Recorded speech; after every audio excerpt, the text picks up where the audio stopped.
Gotcha for Life and Black Magic Woman podcast acknowledges the traditional owners of the land which we recorded this episode. We also acknowledge the traditional owners of the land from where you, the listener or viewer, are tuning in. We would like to pay our respects to elders both past and present. We acknowledge that this land always was and always will be Aboriginal land. This podcast talks about mental health, suicide, and lived experience. If that brings anything up for you, please take care while listening. And remember, you don't need to worry alone. Welcome to Mental Fitness Conversations, a podcast about how real people build their mental fitness through connection, community, and simple everyday actions. Brought to you by Gotcha for Life in partnership with Black Magic Woman. Here's your host, Mundanara Bayles. Thank you so much for jumping on and listening to this amazing partnership series. Black Magic Woman has partnered with Gotcha for Life. It's a foundation that is dear to my life, where we don't want people to worry alone. And also talking to First Nations peoples about life, culture, community, success, achievements, but also things that haven't been so easy for us to navigate in our lives as black fellas. Yeah. So Matty Mills, this is a long time coming. Yes. And I run into you when we're all doled up and there's all these other people that want your attention, so you kind of don't want to be the one to hang around. And you're like, I'll leave these white fellas fight over you. But now I get you all to myself. I'm here. I'm really excited that you are here on Yuggera, Turrbal lands, where I've lived for 25 years. Oh, wow. But I'm a Koori. I'm from Redfern. I'll always be from the block. But yeah, I'm here back on Yuggera country, and you're here. Like, this is meant to be, right? Absolutely. On this show, I think it's important that our guests kind of introduce themselves in their own words. Yeah. So you are no stranger to the microphone. Well, that's right. I'm Matty Mills. I'm really grateful to be here in Meanjin, Brisbane. It's a place that I have a long existing relationship with. My nan actually lived here. So I came here a lot of the time as a young person in the school holidays, getting a Greyhound bus from Tamworth up here to, Brisbane, and spending the holidays with my nan, who's now passed away. It's been 3 years since she's been gone, but I have such a personal connection to this place. So I always love coming back. And it's so great that we can be here together, in the same studio and do this yarn. I know. But I was born in the western suburbs of Sydney with my mum, my dad, and my 3 brothers and my sister. And that was in 1995. So I just turned 30. I feel like I'm getting old. I feel like I'm getting wiser. I think that's the word. I feel like I'm starting to really understand myself more and be in contact with really who I am. And I think it takes a while to get there. Yeah. There's so much pressure to have it all sorted in your early 20s. And I'm like, nah, that's a rite of passage. You just got to figure it out, So getting to 30 is really exciting for me. And I feel really happy about where I am in my life right now. I have a great partner. I live in Sydney. My family all live back home on Kamilaroi country. And I'm a very proud Kamilaroi man, but I grew up in the western suburbs of Sydney with my mum. As a single mum, my dad left when I was very little. My dad is my Aboriginal side of my heritage, and my mum is, white Aussie, come from a very white Aussie bogan family in the western suburbs of Sydney. So I have this, a dual identity that sometimes is actually hard to grapple with, because I really feel connected to my Aboriginal side and not so much my, white ancestry. And I think that comes down to how much of my identity needs my attention, love and care. And that part of myself as an Aboriginal person really needs that in a world where it isn't always given that respect. So I have these 2 parts of myself. My mum still lives in the western suburbs of Sydney, and most of her family live there. But my dad and my aunties, my 5 aunties, my uncle all grew up in Collarinabri, which is a very small town in the northwest corner of New South Wales on Kamilaroi country. Some people call it Kamilaroi or Kamilaroi country. And my dad grew up on the Collie Mission there. His dad's from St George, which is on the border of New South Wales and Queensland. So, sometimes I do call myself a Murray, but I'm a Koori at heart. Yes. And so who do you go for in the state of origin? I have to go for the Blues. Good. I have to. That's good to know. I just don't feel that much of an affiliation with the Maroons or even, even that part of my identity in terms of, St. George and being across the border, I've always felt like a Koori and a very proud Kamilaroi man. But my dad left when I was very young. So before I even started school, my dad and my mum had issues in the relationship, and he left. And only a few years later, we were told that my dad had passed away. So, growing up as a young kid and getting such heartbreaking news at a young age, it breaks the idea of what you think that your world was going to be. I thought one day my dad will come back. Maybe one day I would meet my dad. And this was, as a young person, always hoping that there was going to be a relationship and a connection with my dad, therefore my Aboriginal side of my family. But unfortunately, at a very early age, we were told that he had died, and my mum went on a bit of a spiral from that moment and went into, a lot of addiction issues. She battled with, heroin when we were really young, and unfortunately that was her coping mechanism, but it didn't do her any justice, and it really created a difficult life for her. She had many moments that led up to a pivotal moment in all of our lives where we were taken from her and put into the care system. Wow. And we were taken as a group. So the three of us boys were taken. My sister was left behind. She was 13 at the time. And us three boys were taken and put into the care system on the Central Coast of New South Wales. And unfortunately, after a year of being together, they ended up splitting us up. So we were put into different homes and moved around quite a lot. But during that process of being in the care system, the agency that we were with, the government agency, which is called FACS now, realised that my dad didn't have a death certificate. So they went on the hunt for a man who shouldn't be dead, but we were told was dead. And it was such a mind-bending experience for us boys, because we were like, no, he's dead. We've always believed he's dead. He's never been around. My mum was told, she told us. But they couldn't accept that because there was no death certificate. So they went on this hunt for my dad, and they found him.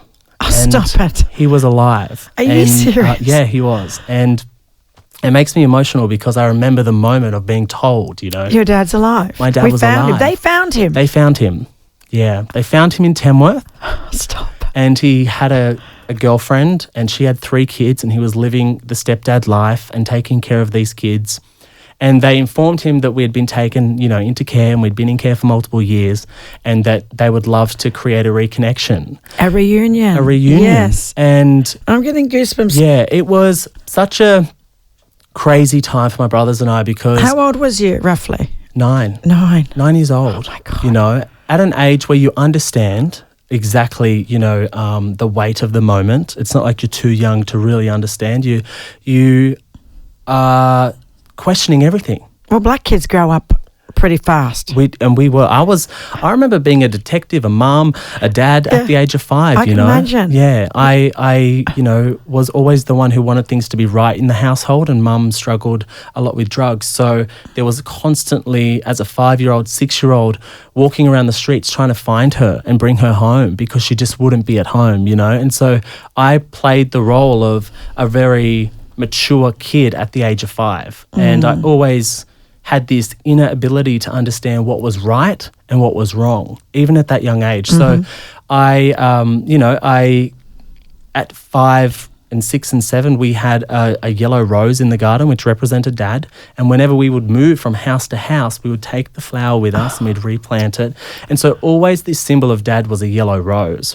And so we would always say, it's your turn to water, Dad. It's your turn to water, Dad. And this would be on the way to school or coming home from school. And we had this acceptance that he wasn't no longer around. And she's never forgot him. And he was there. And the thing was, we made little plaques, and it was a whole, moment for us to just make sure that Dad was always in spirit with us. Remembered, not forgotten. And remembered. And I only remember one photo of my dad at that age, and he had dreadlocks, long dreadlocks. So he had this long hair. But then when we were reunited with him, when we were in care, he had no hair. So as a kid, I went into detective mode. I was like, no, that's not him. That's not him. And it felt like a movie, because we're at Parramatta at the FACS, headquarters. Yeah. They brought him out of a doorway at one end of the corridor and us at the other end of the corridor. And it was like this slow motion moment, you know, getting to each other. But I remember first seeing him and thinking, that can't be him because he didn't have the dreads. But of course it was. And we were reunited with our dad, and he worked for a couple of years on getting sober and getting us out of care.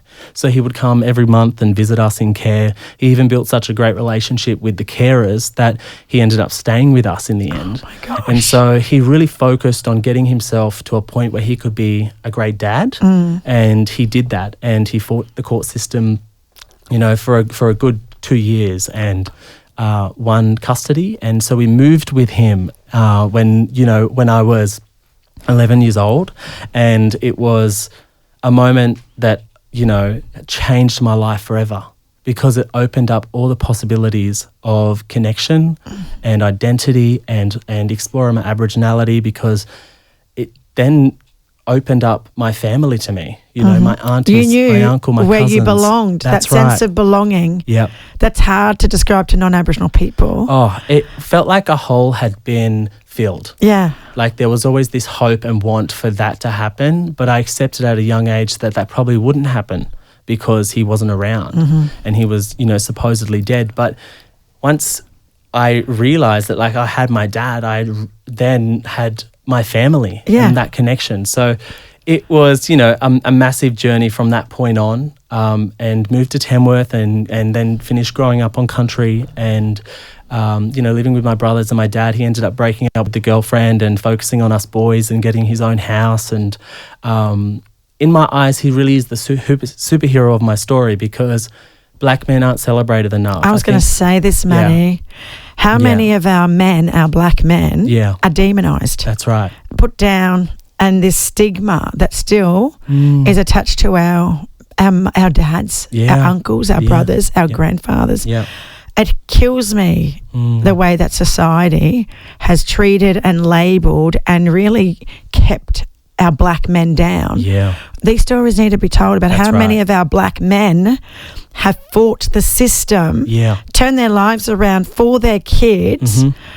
You don't hear these stories. You don't hear these stories. And I think that it's the whole narrative that the black man is a savage and is angry and he's not able to look after a family. And I think that those views are just so racist and outdated. And people like my dad and many other people in my family, black men especially, are incredible people who always put their family first and have fought their own demons to become better men for their people, for their community. So, my dad is an incredibly soft-hearted, beautiful fella who has, you know, traditional views, yet was so open to also me being a gay man, you know. Like, I remember when I came out to him when I was 18. This country boy from Tamworth. Yeah. He comes from a family of, you know, loving and accepting people, yet I was quite worried about how my dad would accept me. And the thing that he said to me when I told him that I was gay is that he said, well, I can't wait to meet the man who loves my son one day.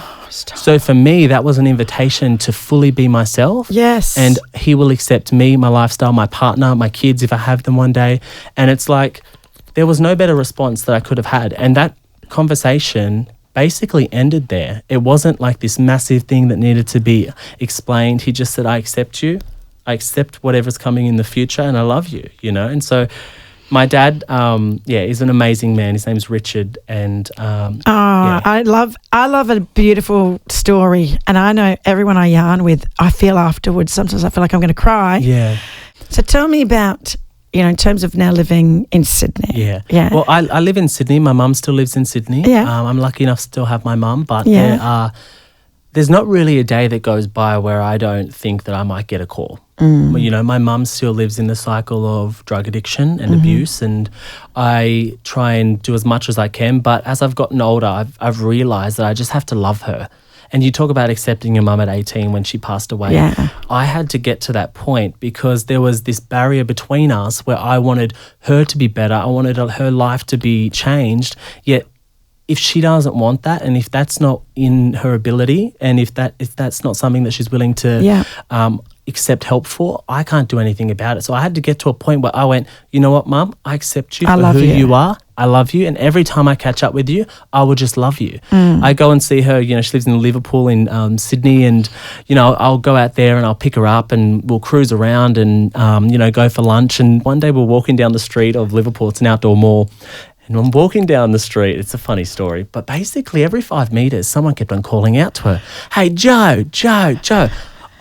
By the end of the street, it's probably only 50 metres, right? It took us about 45 minutes to get to the end because she knew everyone. She had her community of people who, sit around the mall and hang out there and have their drink and do whatever they want. But I got to the end and I said to her, I feel like I'm with a royal.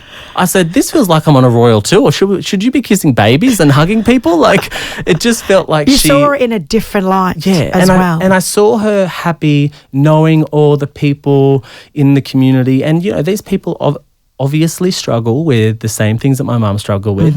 But I got to a point in my life where I'm not judging them. I don't want to judge them. I feel like this is where they're at in their world and this is their community that they've made, and maybe they have, a sense of family there with each other, which is beautiful. And I don't want to try and change my mum. I'm always there if she wants help. If she gives me a phone call and says she needs something, I'll drop everything and I'll help her.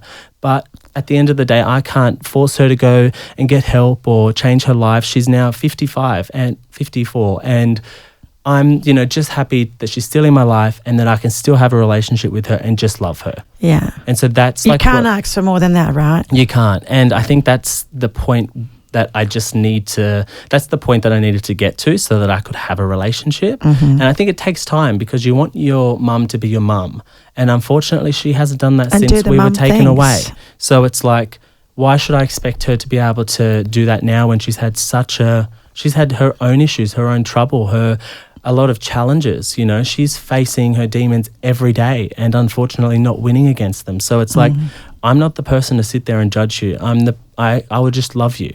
And that's unconditional. Yeah, unconditional, yeah. Oh, Matty, this is too much. I nearly cried just seeing this, but you have been in the public eye a lot. Yeah. And I feel like I've gotten to know you through being on Matty Mills TV, and you started off your career on the Getaway show. Yeah. I saw you on Getaway, but I didn't know that was your first gig. Well, you know what? It's so funny that Getaway is like the thing that I bring up because everyone thinks that, I got the phone call and that they were like, I want you for the show, and there was this whole yarn that we were putting out to the media that when I first was airing and premiering on the show, because I was the first ever black fella to ever be on Getaway. And before we get to that, there were so many moments in my life where I saw an opportunity and would almost think to myself, why don't I present them with an opportunity instead of waiting for someone to ask me? Because at the end of the day, I'm a black fella, I'm gay, and I'm not the token person that headshot is at the front of the pile for many producers, networks across our country. We know how whitewashed it is. So I was very aware that I'm not the person they're looking for, yet if I can go to them with an opportunity and put it almost on a silver platter and say, hey, give me a shot, this is not just for me, but maybe for the benefit of the network, then maybe they would give me a chance. And I've always been that way. When I moved to my dad's when I was really young, and after a few years, my dad relapsed and went back into his cycle of, addiction and alcohol. And I was looking for a way out of that world. And so I wrote a letter to a boarding school in Sydney when I was 14 years old. And it was called the Shaw School, and it's still called the Shaw School. And they'd never had a black fella ever attend the school. And this is a school that was, from the 1800s, one of the most prestigious boarding schools in Sydney. And they had an exposition in Tamworth of all the boarding schools in New South Wales. And I saw the photo of the Opera House, and I thought to myself, I would love to be able to get out of my circumstances, which was basically looking like a repeat of my early life, unfortunately, and find a way out of this world and find structure, routine, and education. And so I wrote this letter to the school. They ended up getting back to me and saying no. So shut me down immediately. And I wasn't expecting that. And then 6 months later, had an email to my school, who I was, where I was currently at, and they wanted to meet me. So the headmaster of the school flew to Tamworth, met with me in person, met my family, met my community, met my school. And they said, we've had discussions over the last 6 months based on your letter where we want to give an Aboriginal scholarship to a kid for them to be the first ever Indigenous kid to come to this school. And you were it. And it's $40,000 a year, so it's a very expensive school. And they said to me, but the only thing is that you need to improve your grades. Your grades aren't at the level that you would succeed in the school. You would really struggle. So this was halfway through the year. They gave me 6 months and I worked my little butt off. I was in year 9 and I worked my ass off to get really good grades. I ended up getting first in a lot of my subjects by the end of the year. I got, certificates at the end of year award ceremony and we sent them my report cards. I ended up getting the scholarship to start the next year. So I was flown down to the school, had to do a speech in front of the board at the end of the year and pitch my case, show them my grades, and then was accepted. Prove yourself. Prove myself. And as a kid from Tamworth, 14-year-old kid, And so I ended up... So you were destined for this. The life that you're living now, to be confident from that age at 14, to step outside of your community with no support. Yeah. And going into a school where the kids had everything, I remember starting and seeing these kids come into the room and the dorm with all these things. And everything, the latest of everything. The bare bones. I had a school uniform that we bought so that it would fit me for 3 years, so it was baggy and oversized and from the second-hand school shop, where... Because the blazer's $500. That's right. I know. Oh, it's crazy. So I ended up going to this boarding school for 4 years. I repeated. So they repeated me. I was young for my year, so they put me back into year 9. And I did 4 years at the school at Shaw. And it was a really tough time because I was the only black fella in the school. I was the guinea pig. I had no support. And it was the challenge of my life, but it was the challenge that changed everything for me. It showed me a different world. It opened my world up. I came from Coldale in Tamworth, which is this poor community, on the wrong side of the tracks, most people think. And then sitting in a dorm and in a boarding house with these kids who called themselves the 1%ers, who owned farms and organisations, and their dads and were travelled overseas and had, the Mercedes and the Bentley. And I was just like dumbfounded with the wealth. Yeah. I was like, wait, but this actually exists. This exists. I went to their houses on the weekend sometimes if they lived in Sydney, and it was, in Mossman and Bellevue Hill, and I was thinking, what are these mansions, Like it was so out of my world. And then I would go home in the holidays and go back to the mish with the fam, and, I would get home and I would be like, okay, I've got 2 weeks here, just suck it up. Yes. And then... Talk about walking in two worlds, right? Trying to navigate not just a white world, which we live in today, but a privileged white world in a boarding school. Crazy. Then going back to the blackest environment, which is, the mish, your community. Yeah. And you then have to adapt, don't you? Yeah. You can't be that kid from the boarding school when you get back to the mish. And I soon realised what I was craving was like the routine of the boarding school was everything for me. So and that wasn't there when you went home. Wasn't there when I went home, I never had routine, never had structure. Sometimes wouldn't even have a feed. Yeah. So it's like to be able to wake up, go have food, go to school, do your school, go to your sport, come back, have dinner. Everything was set out. You did your homework for 2 hours. It felt like it was everything that I needed at that age of my life for me now to be at this point, the discipline. So you find yourself with that experience that has shaped you to who you are and how you live your life today. That's right. You need structure. Yep, I do. And when you went overseas recently and celebrated your 30th and went to how many Beyonce concerts? I went to 2. Stop. Let me just... Where's black fella from Tamworth going? Yeah, going to Beyonce. I know. Yeah. I know. It's a pinch me moment. My dad commented on my Facebook. I put up a shot of me on the Eiffel Tower, went up the lift and went up to the top of it. And he wrote, I feel so proud seeing you, a young boy from Coldale, standing on the Eiffel Tower. My dad understands the trajectory that's happened. He's understood that every choice I've made has got me to a point, and I really start to reflect on that now because it's been so long and I'm so far from that young boy who was in those conditions and living on the mish, even though when I go home, I stay with my family. I don't go and get a hotel and stay in, flash accommodation. I go back and I stay with the fam because I'm no better than them or I'm no I don't have But that's the reason why you go home. That's the reason you go home. Is to be with your mob. Totally. And so like there's no better feeling than going home and being with my nieces and nephews. I know. I watch your socials. Yeah. And you've got a podcast as well with Brooke. Yes. Brooke Blurton. Yeah. And it's called First Things First. First Things First. Yeah. But back in the day, it's not so PG. That's right. It was a play on words because not so much parental guidance. Yeah. But nobody got that. They all just wanted us to take off our clothes. Yeah. Not so PG. I was like, okay, Nova, I know what you're doing. Like, you want us to be raunchy, but I'm not that raunchy. Yeah. Like, I can pretend to be, but I'm like, you're not going to get all the content you want from me if this is the angle. So I ended up having a conversation with them and I was like, can we just change the name? Because people don't get it. It's not so PG. They're expecting us to come on here and talk about all this crazy shit. Yeah. And it's just not my world. Juicy stuff. Yeah. So First Things First is a much better title. It resonates with First Nations community, but also, I'm not afraid to be the first in many doors. And that's where that getaway conversation comes in, because I was watching the show one night on a Thursday in COVID. And it was just outside of COVID, but I was watching the show and I remember thinking to myself, I walked away, came back, and I was like, wait, did the presenter change? And I was like, I don't know. And the next presenter came and they looked exactly the same. And I'm like, hold up. I'm like, am I wigging out, or are all these people just blonde hair and blue-eyed on this show? And I was like, I'm going to do some research. So I looked online and I went through all the presenters on the show and every single person was white. There was something like 30 that had been either on or guest presented.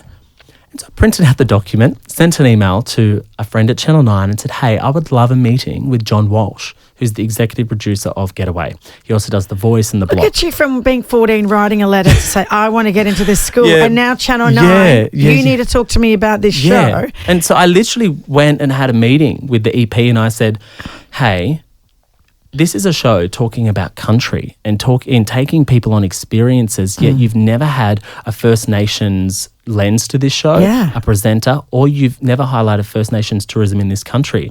So can you give me a shot? And he was like, oh, well, it's not something we normally like focus on. It's more like international stuff. And he said, but if you want, go and shoot something out of your own pocket and send it in as a mock segment and I'll see if you're good enough. So I went and hired a cameraman the next day, wrote a segment, went and did a First Nations walking tour down at Circular Quay. With Auntie Margaret. Yes. Yep. And I cut it within a day. I had it back to him in 2 days. I was like, this 4-minute segment, it looked like as good as a Getaway segment. We did a really good job.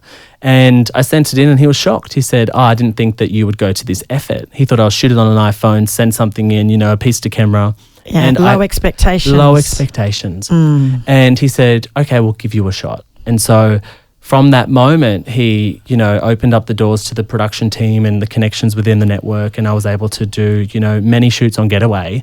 But most people think that, they called me and it was, oh, you're a great presenter, let's get you on the network. And it's like, that's not how it happened. I actually had to go in, do something that no one else has ever had to do by proving yourself and shooting your own mock episode. Yeah. No white presenter has ever walked in there and gone, hey, I'll go and shoot something, send it in, and of course, very different criteria and expectations. So, that's how that came about. But I've never been afraid to be the first, and I will keep on doing that. Like whenever I think of an idea, I feel like it's for me. If I'm constantly thinking of something, that means it's supposed to be, I'm supposed to activate that thought. So I continue to do that, and that's sort of why I push the boundaries of the industry when I'm doing my job, because I'm like, even Nova now is the first radio station to have a rap.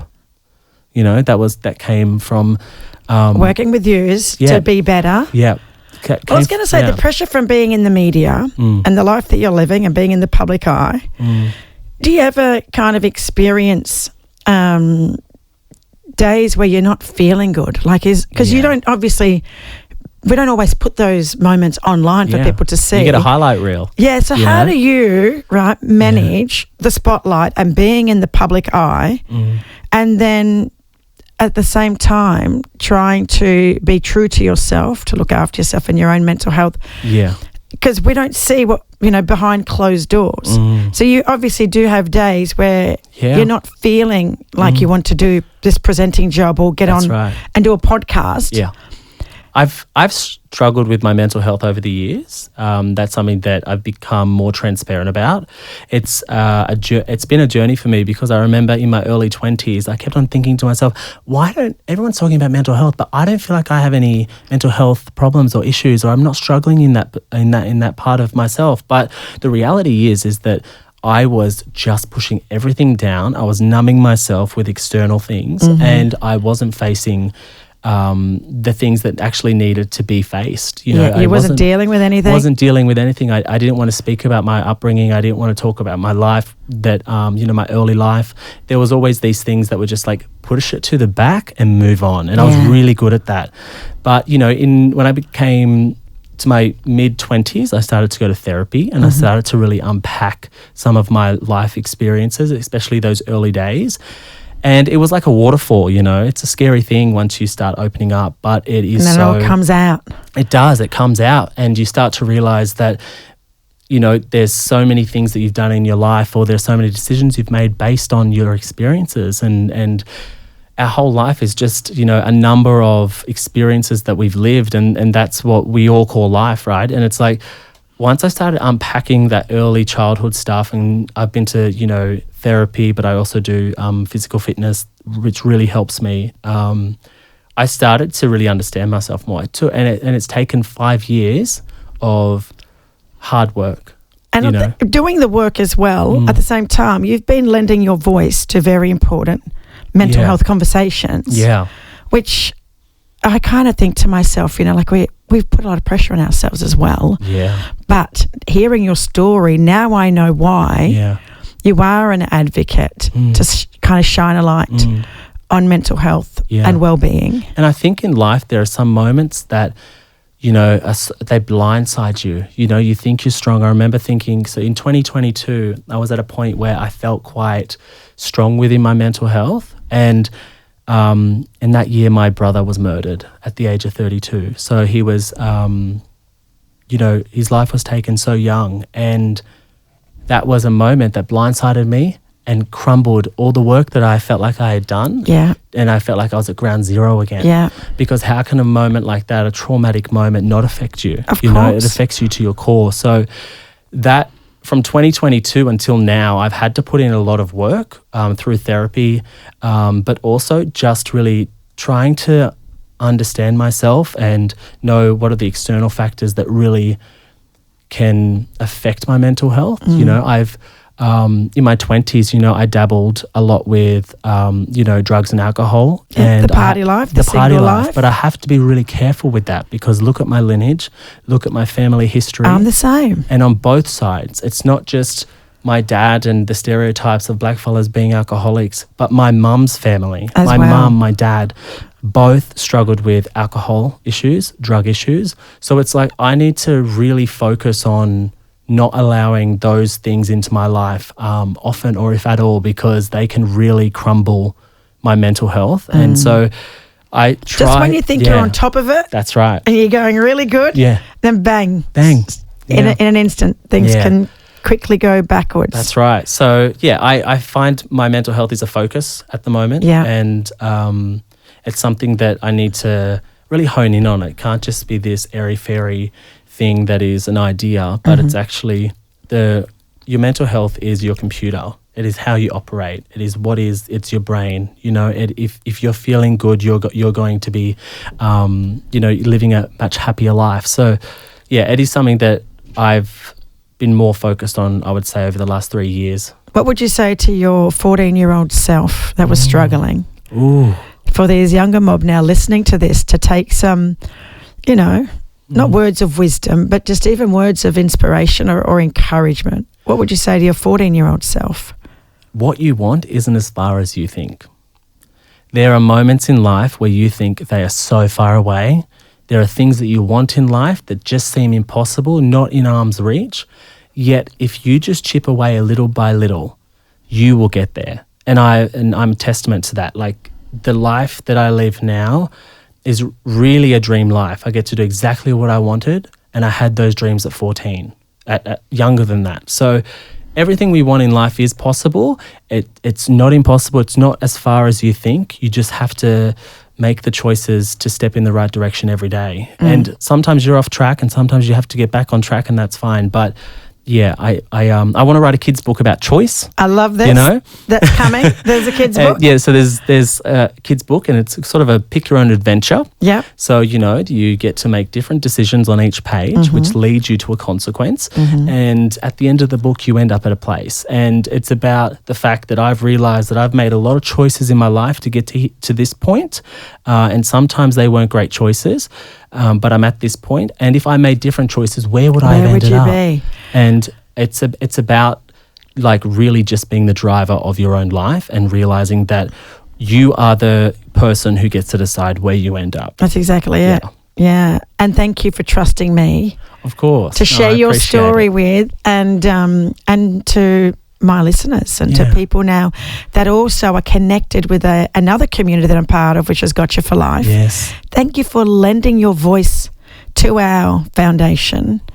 And I really do hope that we get to work together in the future. Yes, would love to. And support each other. Yeah, you're such an incredible person and you're doing amazing things for our community. So I want to, give you your flowers because thank you. You're making waves in this industry like no one else. And I look up to you, and I think that that's such a beautiful thing that you're doing, and also giving our community a voice, at the back of a referendum that said no, yet you've been able to platform so many of our voices. So thank you so much. I love you. Yeah. But one day we'll catch up. Would love and that. have a yarn. But thank you for being part of this partnership series. And I do want to really say thank you to Gotcha for Life, because if it wasn't for this opportunity, I don't know when I would have been able to have this yarn with you. Yeah. So thank you for making time out of your busy schedule to come here and share your life with now the rest of the world. Yeah. If they didn't know, now you know who this brother is. So look, on that note, I just can't wait to see what else you do. You're only 30, stop. Yeah. I probably will be in Spain with you one day, and we'll probably go and party and watch a concert. So love it. With no Beyonce's kids. next tour. Yes, next tour. But yeah, thanks for coming in to the studio, and enjoy your time here on beautiful Yagara Turrbal lands. Thank you. Look at the day. It's beautiful. I know. You're not here to see this. And I know all you mob, every single episode has been a different person, a different story, different lessons that you might be able to learn from, and just to be inspired by. Every time I have people in the studio and hearing their stories, as hard as it is sometimes to hear people's stories and experiences, there is just so much that we relate to and with and connect on. So I know all you mob, some of you may be feeling a little bit triggered by this conversation. Don't forget 13 Yarn. 24 hours, 7 days a week. We'll make sure that we've got some links in the show note if you are feeling triggered or a little bit overwhelmed from this conversation with beautiful Matty. So on that note, I hope you've enjoyed this amazing episode. Until next time, bye for now. Thanks for tuning in to Mental Fitness Conversations. Keep building your emotional muscles with the free Mental Fitness Gym app, packed with tools, tips, and everyday actions to support your mental fitness. Download it from the App Store or Google Play Store, or visit thementalfitnessgym.org. If anything in this episode brought something up for you, you don't have to worry alone. Reach out to a trusted friend or family member and know that support is available. You can contact Lifeline on 131114 or 13 Yarn at 139276 for free and confidential support for Aboriginal and Torres Strait Islander people. If you enjoyed this episode, leave us a rating, share it with someone in your village, or drop us a message. We'd love to hear what you think. And don't forget to follow Black Magic Woman and Gotcha for Life on all socials to keep the conversation going.